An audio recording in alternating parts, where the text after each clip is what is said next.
Napakadaling mahulog sa ibang tao pero napakahirap mahalin ang sarili. Madali lang kasi nasabihin na mahal mo ang sarili mo pero mahirap ipakita ito, lalo pat hindi naman totoo. Siguro kung tatanungin kita kung nagmahal ka na ba ng sobra, sasabihin mo sa akin na oo, nagmahal ka.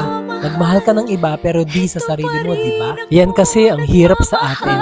Kasi mas sinuuna pa natin na mahalin ng iba. Mas sinuuna pa natin ang kasiyahan ng iba. Kaya naman nalulungkot tayo minsan.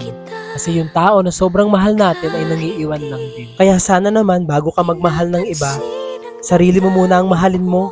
Sarili mo muna ang pahalagahan mo. Sarili mo muna ang pasayahin mo. Pasayahin mo ang sarili mo bago ang iba.